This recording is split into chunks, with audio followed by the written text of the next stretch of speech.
So, Dr. Lung-Amam, how and why did you decide to start the Small Business Anti-Displacement Network?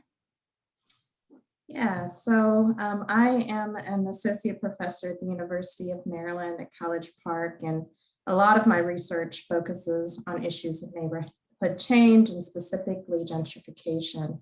And I've been for the last several years working on a book about gentrification in the DC suburbs. And one of the things that I've seen in communities across our region is that small businesses are incredibly vulnerable in gentrifying neighborhoods. But oftentimes there simply is not a lot of policy tools in place to help those businesses survive. It's not often doesn't get the same level of attention as residential displacement, but it's a critical part of maintaining the community infrastructure of these neighborhoods. When businesses leave, and oftentimes in the communities that I'm looking at, businesses are the first to go.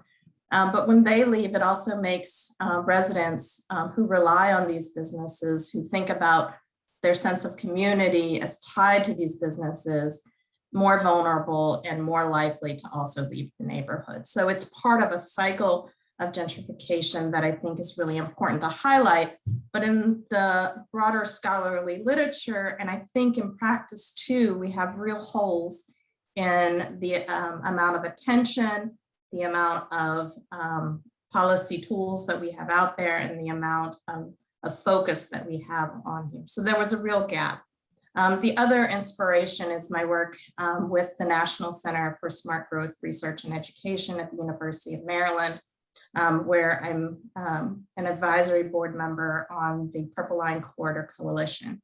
And for the last several years, we've been working to tie issues of residential and commercial gentrification together to fight for some of the most vulnerable communities in the face of a new light rail project in the Maryland suburbs. So when I saw the opportunity to apply for funding and a larger initiative around this issue that could help to support communities like those that I'm working in that are looking for more tools, more knowledge, more scholarship, more data, more capacity to really help these businesses survive.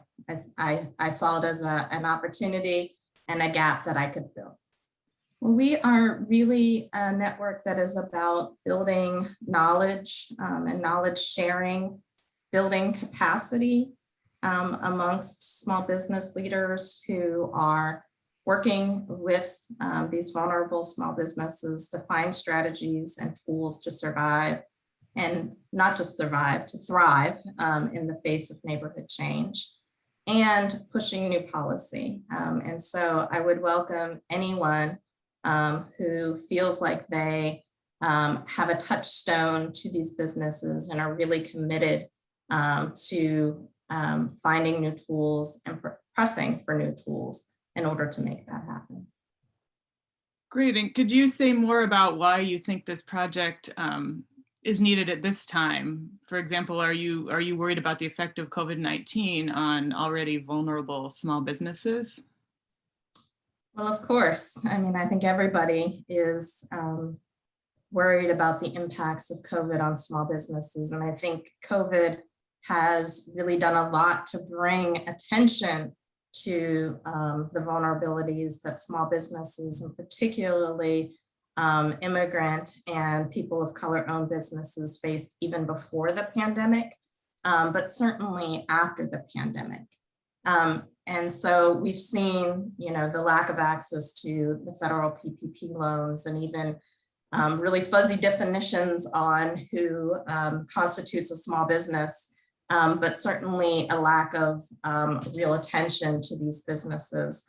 But I think it's also important to note that in the face of all these existing vulnerabilities that small businesses face with access to federal loans and so forth, there's also, gentrification has not really let up in the pandemic. So those businesses that are most vulnerable now have been vulnerable before, And we're seeing in places like Washington, D.C., that the housing market is just as robust, if not even more robust, than before the pandemic hit. And so these businesses continue to really struggle to survive without a lot of tools in place in order to do that. Yeah, the cranes have not stopped moving over Washington, right? No, and they haven't stopped moving in a lot of communities. Yeah. What do you see in your own community? You spoke a little bit about your research, but in your own community related to commercial gentrification? Well, I think the thing that I've seen is that there are so many vulnerabilities, and there's so many reasons why these businesses are so vulnerable. It's lack of access to credit, it's lack of established business relationship, it's lack of access to technical assistance, it's high rents and predatory leasing practices. There's so many things that make particularly immigrant and people of color owned businesses in gentrifying neighborhoods so vulnerable. And then when redevelopment comes to town, they're made even more vulnerable. And oftentimes redevelopment is driven by, new policies that counties, state, or local municipalities are bringing down the pike to bring additional tax dollars into these neighborhoods, or really driven by developer interests. But these businesses are not necessarily benefiting from those new investments. These are communities, generally low-income communities of color, that have been not only residentially redlined, but commercially redlined. And these businesses are those that are really holding these communities together during periods of massive disinvestment and so-called decline. But when reinvestment comes to town, when new dollars come to town, those don't always flow back to the communities equitably and in a way that benefits the existing residents nor the businesses. But then there's also an existing gap in terms of the capacity of nonprofit organizations and all other small business leaders who really care about these issues and are trying to press for new policies and tools and funding to help these businesses to survive. There's a lack of capacity at the nonprofit level. There's a lack of policy tools. The municipal level, oftentimes businesses themselves are not organized into business associations and other things that can provide them a larger voice. There's a lack of political representation, and there's a lack of critical attention to sort of where the problem is happening. Again, much of my research is centered on suburban gentrification. So it's a lack of attention to the fact that gentrification can happen anywhere outside of centered city neighborhoods, and that it can happen in ways that impact anybody other than the residents of those neighborhoods. You live in Washington, D.C., and as you said, much of your research has been in the suburbs of D.C. What do you hear when you're talking to some of these business owners? Are there any, cases or stories that stand out for you? Well, I think that the message from businesses is always that they want to stay, right? That they have a connection to the communities in which they sit. Many times the business owners are residents of these communities. They've been there for a long time. They have strong connections to the clients that they serve and to the larger community. And they want to stay. And they oftentimes don't bemoan redevelopment.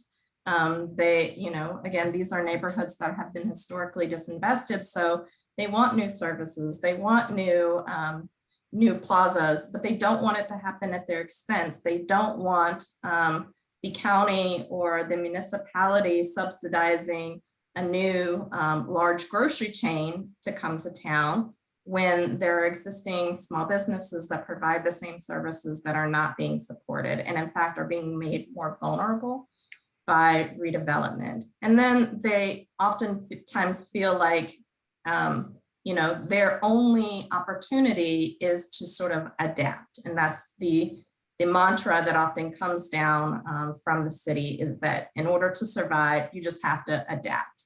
But how do small businesses adapt? They have to be able to access new funds. They have to be able to access technical assistance. They have to be able to draw up new business plans.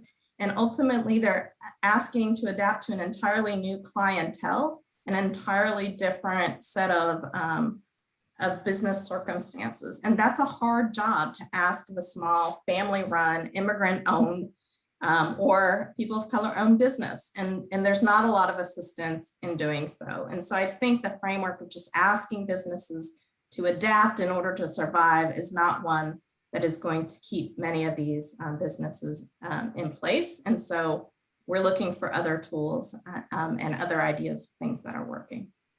And you just spoke to this, but I'm curious if you can talk more about what you see as the biggest challenges to fighting small business displacement. There are many, obviously, but what are some of the biggest, and also what makes you hopeful with this work? Sure. Well, I mean, I think the biggest and most obvious right now is COVID. COVID has really exposed many of the vulnerabilities that these businesses already faced.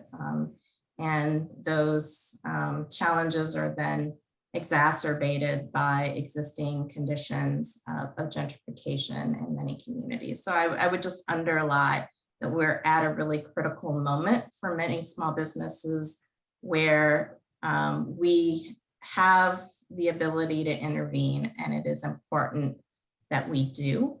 But what makes me hopeful is also sort of the flip side of the coin, that I do think that we are actually learning some lessons during COVID about the critical nature of these small businesses to our communities. I've heard more conversations about commercial gentrification and the loss of small businesses in recent decades. And I've also seen municipalities and communities around the country coming together to put in place, sometimes temporarily and sometimes permanently, new protections for small businesses, eviction protections, new discussions about commercial rent control, legacy business programs, and others that are really about keeping these small businesses in place, and with the recognition that they are a vital part of what makes a community livable, sustainable, and enjoyable.